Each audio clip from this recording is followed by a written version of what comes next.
আল্লাহু আকবার, আল্লাহু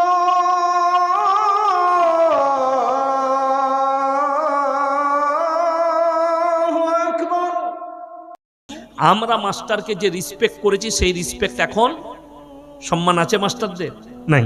কিন্তু এখন স্কুলে শিক্ষক দিবস হচ্ছে, মাস্টার, ছাত্র, ছাত্রী, ম্যাডাম একসাথে ডিজে লাগিয়ে ড্যান্স করছে।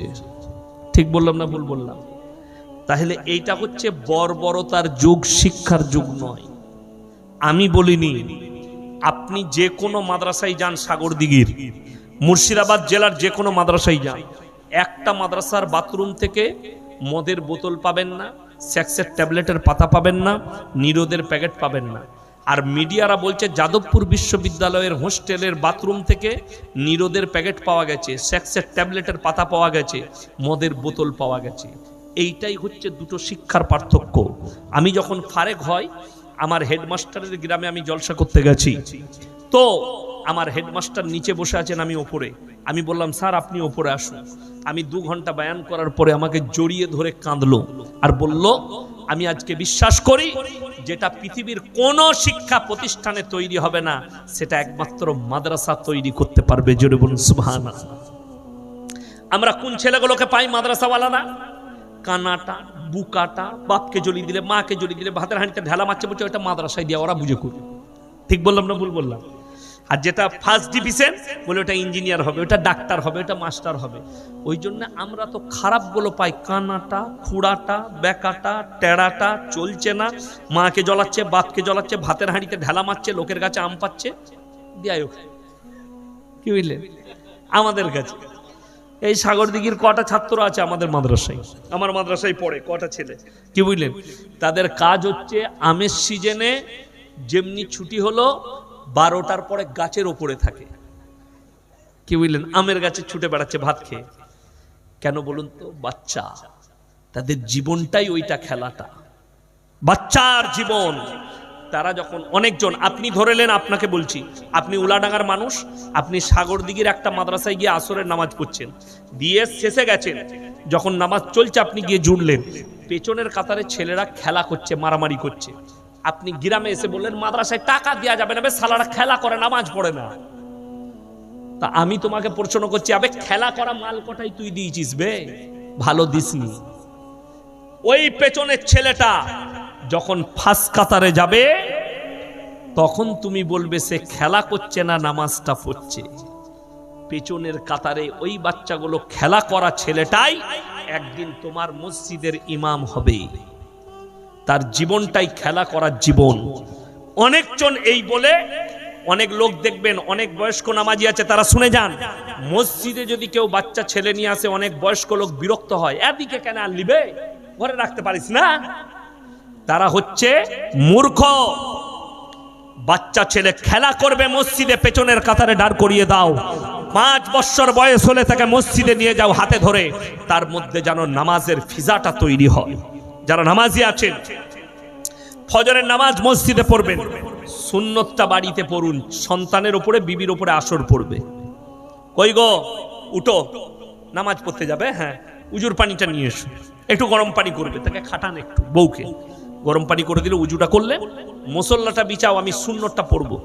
সুন্নত পড়লেন, মসজিদে গেলেন, আপনার বিবির উপরে আসর পড়বে, সন্তানের উপরে আসর পড়বে। এশার নামাজ মসজিদে পড়েছেন, সুন্নত আর বেতের বাড়িতে পড়ুন। কথাটা বুঝতে পারেননি? বিবির ওপরে আসর পড়বে সন্তান, আমার বাপ নামাজি, আমি নামাজ পড়ি না। স্ত্রী বলবে আমার স্বামী নামাজি, পরেশগার, আমি নামাজ পড়ি না, তার উপরে আসর পড়বে। কেন? সঙ্গ দোষে লোহা ভাসে। আমার ড্রাইভার গাড়িতে বসে আছে, এত বড় বড় দাড়ি, আমার থেকেও বড়। তখন এতটা মানুষ আমাকে চিনেনি, তো ইউটিউব ফেসবুক ছিল না। আমি পুরুলিয়া ডিস্ট্রিক্টে এক জায়গায় জলসা করতে গেছি, তো আমি গাড়ি থেকে নেমেছি, আমার ড্রাইভারও নেমে গেছে। তো যে লোকটা নিতে এসছে, আমার ড্রাইভারের হাতটা ধরে নিয়ে যাচ্ছে, আইয়ে মল না, কি বুঝলেন? তো ওকে নিয়ে গেল, নামাজের সময় উজুর পানি বদনা করে ওকে দিচ্ছে, আমাকে কিছু নেই। আমি কল টিপে উজু করলাম, তাই আমি বললাম কিছু বলিস না, যা চলছে চলুক। নাস্তায় বসেছি, ভালো ভালো জিনিসগুলো ওকে তুলে দিচ্ছে, হাজরাত খাইয়ে। আমি আচ্ছা ফের হলো। তো যখন যাবার টাইম হয়েছে সময়, তখন বলছে হযরত আপকা টাইম হো চুকা है। আমি যখন উঠে যাচ্ছি তখন আমাকে বলছে হযরত মেরা গলতি হোগি হযরত। আমি বললাম কুছ নেই, ये तो अल्लाह का कृपा है, আল্লাহ দয়া। সঙ্গ দোষে রুয়া ভাসে। দাড়ির বরকত আছে, টুপির বরকত আছে, লিবাসের বরকত আছে। মাথায় রাখবেন আপনার চরিত্র, আপনার চলাফেরা। শুনে রেখে দেন, পৃথিবীতে যতগুলো ডিপার্টমেন্ট আছে, police, doctor, master, professor, engineer, যতদিন চাকরি করবে ততদিন সেই জায়গায় সম্মান। ঠিক বললাম না ভুল বললাম? একটা পুলিশ বাবু রিটায়ার হয়ে যাওয়ার পরে সেইখানে গিয়ে আর দাপট দেখাতে পারবে? পারবে না। কিন্তু আল্লাহর কসম খেয়ে বলছি, এই একমাত্র দিনের রাস্তা, ইসলামের রাস্তায় যত বয়স হবে মানুষ তত বেশি সম্মান করবে, আল্লাহ সম্মান বাড়িয়ে দিবে। গ্রামে একজন চাচার সম্মান থাকে না থাকে না? থাকে। চাচা মসজিদে তুমি আছো, আমরা একটা জলসা করব, চাচাকে একটু বলো আমরা কিরকম করে করব। চাচাই হেড, ঠিক কিনা কথা বলেন? এখন আমার গ্রামের পুরো 4500 মানুষের মসজিদ, একটাই সমাজ, সেক্রেটারি হচ্ছে আমার আব্বাজি, কিন্তু ভালো করে চলতে পারে না। আমি অনেক জলসায় দেখি আমার আব্বাজির অনেক মানুষ পা টিপে দেয়, ছেলের বয়সী যারা। কেন? আল্লাহ এই সম্মানটা আল্লাহর তরফ থেকে দিয়েছে। বড় বড় আলেমদের পা টিপা, মৌলবীদের পা টিপা, এটা আল্লাহর তরফ থেকে সম্মান বাড়িয়ে দিবে। আপনি দাড়ি রাখবেন, নামাজি হবেন, যত বয়স বাড়বে সমাজে আপনার সম্মান বাড়বে। ওই জন্য দিনের রাস্তায় সবাই থাকবো, জোরে বলুন ইনশাআল্লাহ। এরপরে বলবো 3টে কাজ। 3টে লোক যদি দোয়া করে আল্লাহ তাদের দোয়াকে মিস দেয় না, জোরে বলুন সুবহানাল্লাহ। কটা বললাম? 3টে মানুষ যদি দোয়া করতে লাগে আল্লাহ তাদের দোয়াকে মিসিং দেয় না।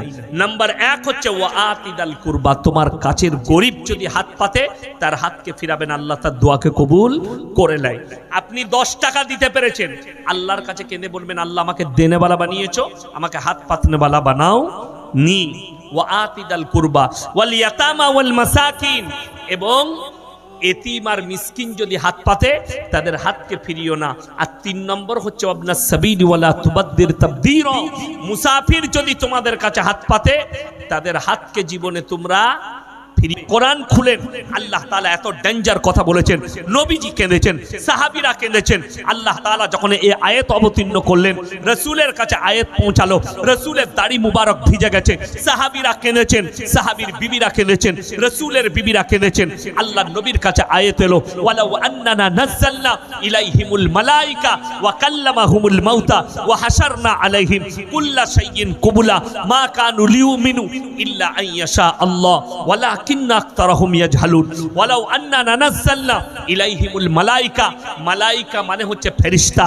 আমি আল্লাহ যদি এদের কাছে ফেরেশতা পাঠাই আর যদি তারা দাওয়াত দেয় তোমাদের জন্য আল্লাহ কঠিন আযাব রেখেছে, জাহান্নাম রেখেছে, জান্নাত রেখেছে, আর এরা যদি বুঝায়, শুধু এরা নয়, ওয়া কাল্লামাহুমুল মাউতা, আর যারা কবরবাসী হয়ে গেছে, তোমাদের পূর্বপুরুষ যারা মারা গেছে, তারা যদি তাদেরকে আমি কবর থেকে আবার তুলে পাঠাই আর তারা যদি দাওয়াত দিতে শুরু করে যে আল্লাহ কবরে আযাব রেখেছে, তোমরা ভালো হও, তোমরা দিনদার হও, আল্লাহ কোরআনে বলছেন তারপরেও যারা মানার নয় তারা কখনো মেনে নিবে না। আমার ভাই, বেঈমান কাফেরদের মেহনতকে আমরা নাকাম করে দেব, সকলে জোরে বলুন ইনশাআল্লাহ। হারাম থেকে নিজেকে অ্যাভয়েড করেলেন, হালালের পক্ষে চলুন। রমজানুল মুবারকের মাস আসছে, পেটে ব্যথার বাহানা কেউ দিবেন না। আমাদের দেশের রোগ আছে মুসলমানদের, ঠিক রোজার 1-2 দিন আগে পেটে লাগছে তো পারবো না। আমার সম্পর্কে ফুফুইতো ভাই হয়, মাদ্রাসায় এসে বসে মাঝে মাঝে অফিসে, সে বলছে 2 বছর আগে, বলছে আমার না পেটে পাথর হয়েছে, লোকে বলেছে, ডাক্তারে বলেছে রোজা রাখা যাবে না। অসুবিধা কিচ্ছু নাই।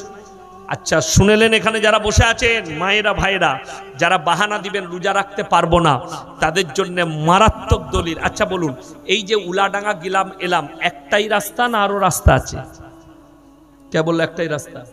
সাগরদিঘি থেকে ঢুকে এলাম আমি, জঙ্গিপুর হয়ে আসা যাবে না? তবে আমি ওইটা বলছি, কথাটা বুঝতে পারেননি? চারিদিক থেকে ঢুকা যাবে উলা গ্রামে, মাঠে মাঠে হেঁটেও ঢুকা যাবে, যাবে না? যাবে না? নদী দিয়ে সাঁতারও পেরোনো যাবে। তো যারা মনে করছেন রোজা যখন অসুস্থ আমি তখন রোজা আমার মাপ, কখনো নয়। শুনেলেন, ফিদিয়াতুন তাআমু মিসকিন, অসুস্থতার কারণে তোমরা যদি রোজা রাখতে না পারো তখন তোমরা মিসকিনকে ফিদিয়া দেবে, তখন তোমরা মিসকিনকে ফিদিয়া দাও। আপনার এলাকায় মিসকিন না থাকলে মাদ্রাসা তালবিল ইলম দিকে দিয়ে দেন। যারা মাদ্রাসায় পড়ে, মাদ্রাসায় আছে, মাদ্রাসায় এটা ফিদিয়ার পয়সা। কতটা? আপনার যতটা খরচ হবে প্রত্যেক দিনের সেই টাকা। আমি তাকে বললাম যে তুমি ফিদিয়া দিয়ে দাও, মাদ্রাসায় তালবিল ইলম আছে, রোজা রেখে দিবে। সে বলো কত করে লাগবে ভাই? আমরা ক টাকা খাস তুই? বলে আমি যা খাই মোটামুটি 150। আমরা তাহলে 4,500। বলে ঠিক আছে দেখছি। প্রথম দিনই দেখছি সেহরি খেয়ে মাল হাজির ফজরের নামাজ পড়তে। আমি তুই যে বলি রাখতে পারবো না, না যা হবে রেখে দেবো, ওই যে টাকা বলেছি। টাকার নাম বাবাজি। সে দেখলে লোকে কেন খাই তা আমিই খাবো। এ হচ্ছে মুসলমানের হাল। রমজানের রোজা কেউ একটাও ছাড়বেন না, জোরে বলুন ইনশাআল্লাহ। আমাদের দেশের লোক 5 ওয়াক্তের নামাজ পড়া কি ফরজ, 100টার মধ্যে 80টা লোক বেনামাজি। ঠিক বললাম না ভুল বললাম? বেনামাজি, নামাজ পড়ে না। ইচ্ছাকৃতভাবে নামাজ কেউ যদি কাজা করে গুনাহ আছে না নাই? আছে। দেখুন আমাদের দেশের লোক ফরজ নিয়ে মারামারি করে না, মারামারি কি নিয়ে হয়? সুন্নত আর নফল নিয়ে মারামারি করে। ঠিক বললাম না? এই শবে বরাতের রোজা নিয়ে মারামারি চলছিল না? হালুয়া রুটি নিয়ে মারামারি চলছিল। একটা আমি ঝাড়খণ্ডের বক্তা দেখলাম গুটকাখোর, সে কি বলছে জানেন? বলছে हम हलवा बनाते हैं ये किताब में ढूंढते हैं, हम हलवा कढ़ाई में ढक के रखते ये किताब में ढूंढते हैं, हम ये कह रहे हैं कि किताब में ढूंढते ढूंढते थक गए, हम तो कढ़ाई में खाते खाते थक गए। কে বলছে? গুটকাখোর। একবারও আমি বলেছি আমার একটা বায়ান বার করুন যে হালুয়া খাওয়া হারাম। হালুয়া রুটি কে বললে হারাম? কেউ যদি বলে হারাম তার থেকে বড় পাপী বক্তা পৃথিবীতে কেউ নেই। হালুয়া রুটি খাওয়া জায়েজ আছে, রোজ খান, গোটা শাবান মাস খান, গোটা রমজান মাস খান, কিন্তু যদি বলে 15ই শাবান শবে বরাতের রাতে হালুয়া রুটি করতেই হবে, এর থেকে বড় কাঁচা বেদাত কিছু নাই। আপনাকে দেখিয়ে দেবো সাগরদিঘি থানায় ঘরেতে মোমবাতি দিচ্ছে, পায়খানা ঘরে চারিদিকে মোমবাতি। কেন গো? বলছে খেপা তো দাদু রাতের বেলায় রুটি খেতে আসবে, হুঁজট খেয়ে পড়ে যাবে, সে কবরে কি হচ্ছে তার ঠিক নাই, সে রাতের বেলা আসবে। বলুন এদের আকীদা কি? শুধু এইটা নয়, অনেক গ্রামে বোম ফাটে, বোম দাঁড়াম দ্রুম ফাটাম ফুটুম। ইমানদারির সঙ্গে বলবেন অমুসলিম ভাইরা দেওয়ালিতে বোম ফাটায় না? ফাটায় না। তাইলে এর মধ্যে তার মধ্যে পার্থক্য কি? আমি চ্যালেঞ্জ ছুড়ে বললাম, একটা জিলাপি হুজুর যদি একটা প্রমাণ দিতে পারে, কোন জাল হাদিসের প্রমাণ দিতে পারে যে শবে বরাতের রাতে 15ই শাবান বোম ফাটানো, আমি ইয়াসিন জীবনে আর বক্তব্য রাখবো না, চ্যালেঞ্জ দিলাম। আচ্ছা বলুন তো, হালুয়া রুটি যদি 15ই শাবান হালুয়া রুটি করতে হয়, সব থেকে প্রথমে কে করতেন? কথা বলে না? নবীজি সাল্লাল্লাহু আলাইহি সাল্লাম, তিনি করলেন না। আচ্ছা বাদ দিয়ে দিন।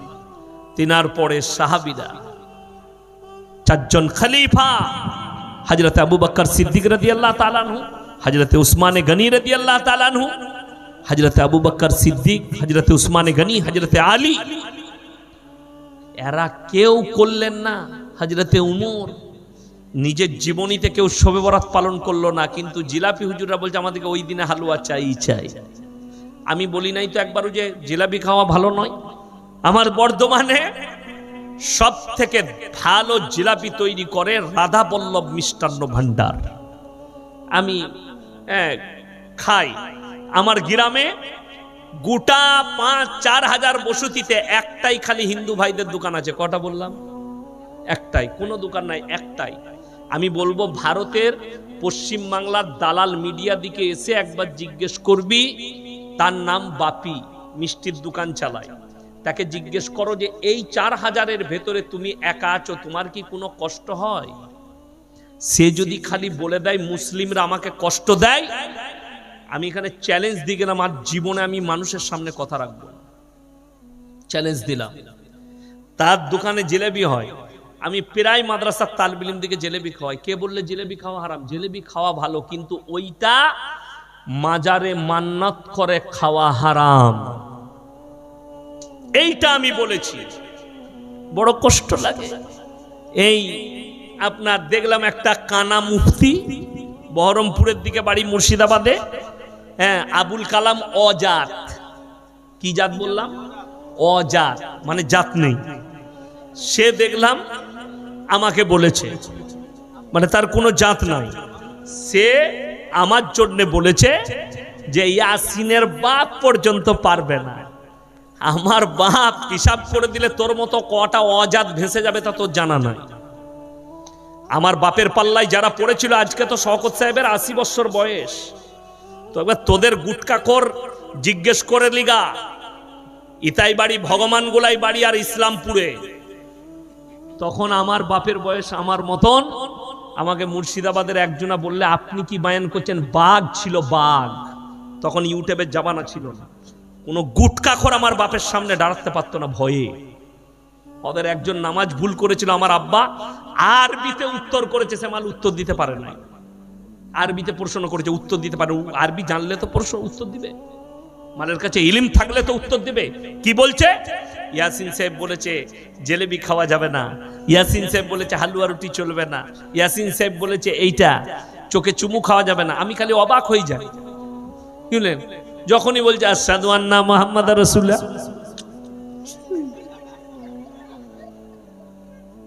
চোখগুলো তোর কানা হবে। যেটা রাসূল সাল্লাল্লাহু আলাইহি সাল্লাম এবং তিনার সাহাবীরা করেনি, এরা নিয়ে মাতামাতি। শুধু তাই নয়, ওই যে গান বাজনা করে মুসলমানের খানা ওরা খাবে, বলছে মুসলমানের খানা খাবো, যাই যাচ্ছে। খাও তুমি, তোমাকে কে নিষেধ করেছে? খাও, ঝেড়ে খাও, কোনো অসুবিধা নাই, কিন্তু আমার কাছে চলবে না, আমাদের কাছে জায়েজ নেই, তুমি খাও। শুধু তাই নয়, ও বলেছে, ইয়াসিন বলেছে মুরগির মাংস, মাজারে পড়া মুরগির মাংস। আমি বলেছি, আজকে আবার বলে যাচ্ছি উলাডাঙ্গার মাটিতে, আল্লাহ কোরআনে বলেছেন ইন্নামা হাররামা আলাইকুমুল মাইতাতা ওয়াদ-দামা ওয়া লাহমাল খিনজির ওয়া মা উহিল্লা বিহি লিগাইর। প্রবাহিত রক্ত, মরা জন্তুর মাংস, শুয়োরের মাংস, আল্লাহ ব্যতীত অপরের নামে উৎসর্গিত জিনিস তোমাদের জন্য হারাম করা হলো। ওই আবুল কালাম অজাতকে বলবো যে তুমি যে বলছো মাজারে বাবা আমরা মুরগি নিয়ে যাই না, যাই না, মুরগি নিয়ে যাই, কার নামে জবাই করেন গো? সবাই বলছে আল্লাহর নামে। তো আমি তাকে বলবো যে আমার অমুসলিম ভাইরা ঠাকুরের সামনে প্রসাদ দেয় না, দেয় না? কথা বলেন তো। তোকে বলবো এটা বিসমিল্লাহ পড়ে খাবি, তাহলে খাওয়া যাবে। কথাটা বুঝতে পেরেছেন না পারেননি? যদি আমি বলি আপনাদের এখানে কুটুম এসছে না, আসে না আজকে অনেক বাড়িতে, আচ্ছা মুরগিগুলো কোথায় জবাই করেছেন? কবরস্থানে? বাড়িতে? আল্লাহর নাম নিয়ে তো বাড়িতে জবাই হবে। সে বলছে আমরা মাজারে নিয়ে যাই, কিন্তু জবাই করি আল্লাহর নামে।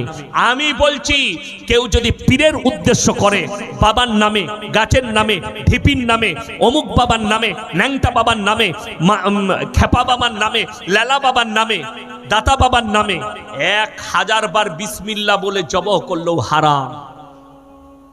একজন সেদিনে ফোন করেছে, আমি একটা জলসাই বলেছি, গাড়িতে অনেকজন লেখা থাকে KGN, লেখা থাকে না? থাকে না? খাজা গরিব নওয়াজ। এটার ফুল ফর্ম হচ্ছে খাজা গরিব নওয়াজ। আমি বলেছি এটা লেখা চলবে না, জায়েজ নাই। সে আমাকে বলছে যে আমি খাজা বাবার দান বলি নাই তো, আল্লাহর দান, কিন্তু খাজা বাবার নাম আমি মহব্বত করি, খাজা বাবাকে তার নাম লিখতে পারবো না কেন? আমি বললাম তুমি দামি কথা বলেছো। আমি তাকে বললাম, বলে খাজা বাবা আমার পীর হয়, আমি মেনে নিলাম খাজা বাবাকে ভালোবাসো, কিন্তু তোমার সব থেকে বড় পীর তোমার বাম্মা না খাজা বাবা?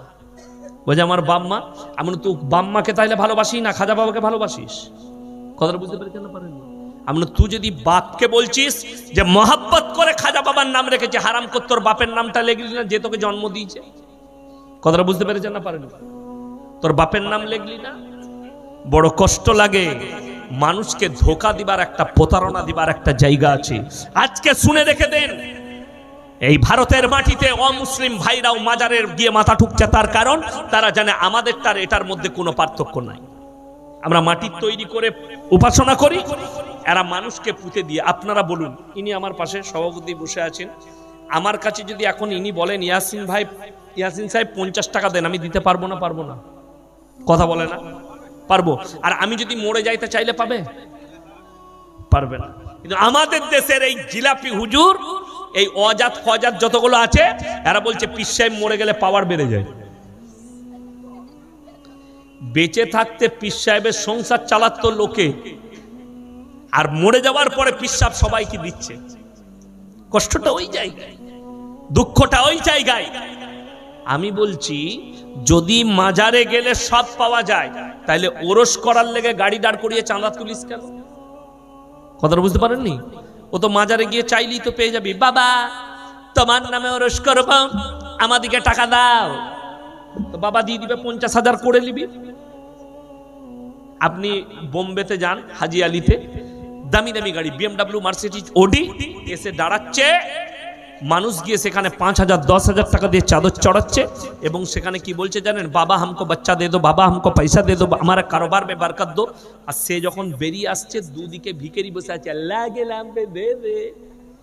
সেও জানে পয়সাটা মাজারে নাই, তোর পকেটে আছে, আর ই চাইছে ওখানে, আর ই চাইছে তার কাছে। এই তো জানে টাকাটা তোর পকেটে আছে, মাজারে নাই, ওই জন্য তোর কাছে চাইছে।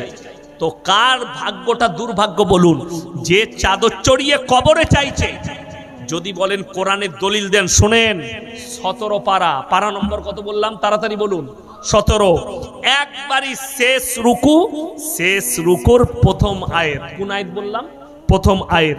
17 পারা, শেষ পৃষ্ঠা। রং বলবেন না, 17 পারা, শেষ পৃষ্ঠা, একবারই শেষ রুকু।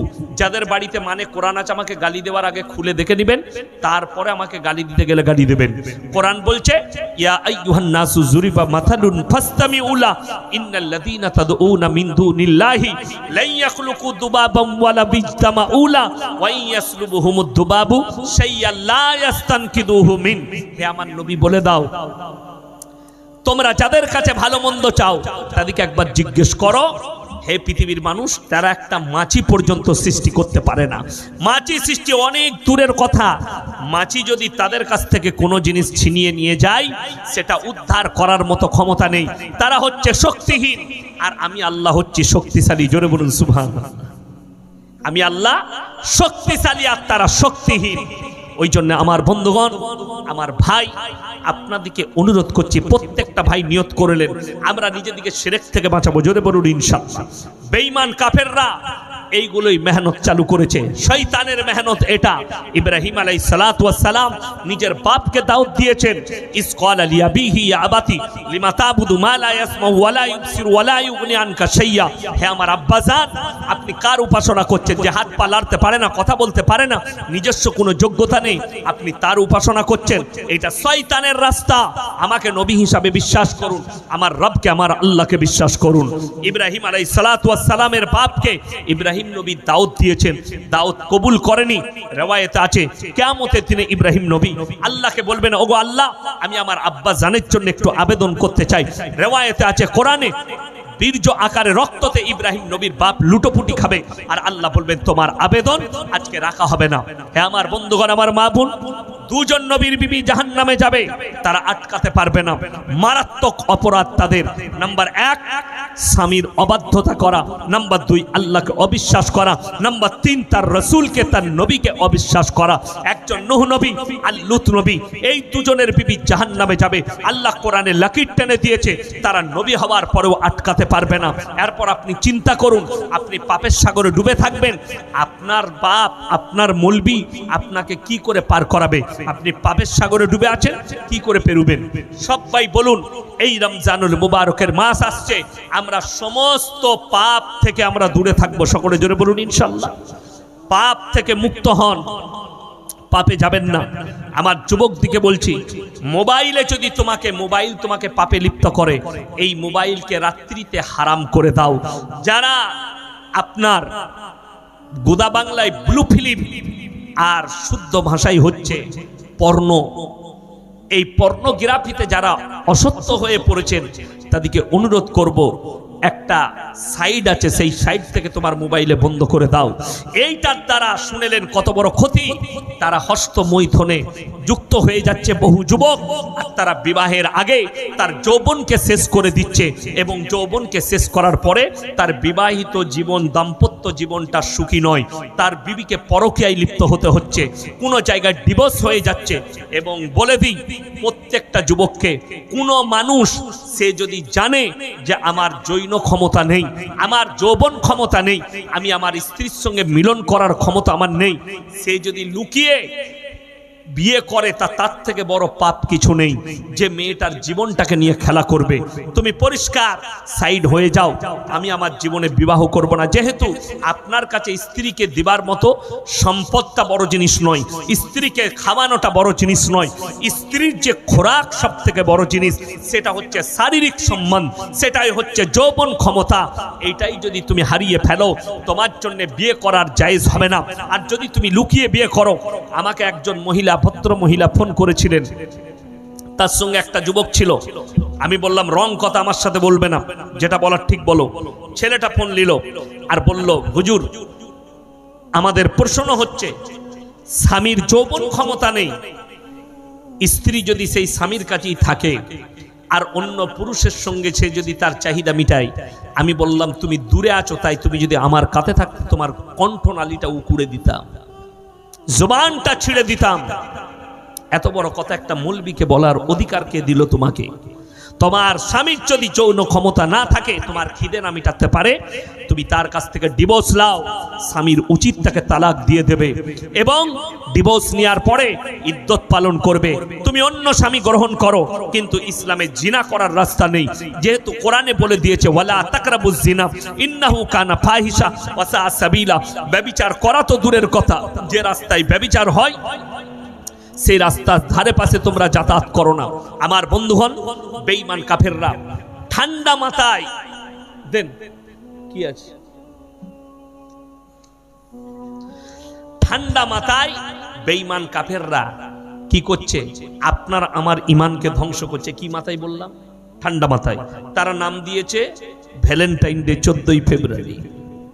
কাজ হচ্ছে জিনা করা। এটার দ্বারা কত ক্ষতি বলে দিই। এই 14ই ফেব্রুয়ারি চলে গেল না, গেল না। দেখবেন প্রত্যেকটা টাউনে, সাগরদিঘিতে লেখা আছে নাকি জানি না, বহরমপুরে লেখা আছে, এই জঙ্গিপুরে লেখা আছে I love Jangipur, I love Baharampur, light দিয়ে লেখা থাকে, লেখা থাকে না অনেক শহরে। সিউড়িতে লেখা আছে আই লাভ সিউড়ি। তো একজন দেখেছে, আমার কাছে তো পয়সা নাই, হারাম করে মদ খেয়েছে, কিছু টাকা পয়সা নাই, বউকে গিফট দিবে, কিছু খুঁজে পায় নাই, ওই লাভটাকে ছাড়িয়ে নিয়ে পালিয়ে এসছে। 14ই ফেব্রুয়ারি পুলিশে ধরেছে। তো থানার বড়বাবু ওসি খুব ভালো, তিনি কি করেছেন দেখছেন, ও মাল যখন বউকে গিফট দিবে, একটা ফুলের তোড়া কিনে নিয়ে গিয়ে দিয়েছে, বলছে এটা তোর বউকে দে, ওই মালটা দে। শুধু তাই নয়, 14ই ফেব্রুয়ারি গার্লফ্রেন্ডকে গিফট দেবো বলে একটা ছেলে ছাগল চুরি করতে গিয়ে ধরা পড়েছে। কেন? বেঈমান কাফেররা আখলাক দিয়েছে, এটার নাম হচ্ছে জিনা করা। তারা নাম রেখেছে রোজ ডে, কাজ হচ্ছে জিনা করা।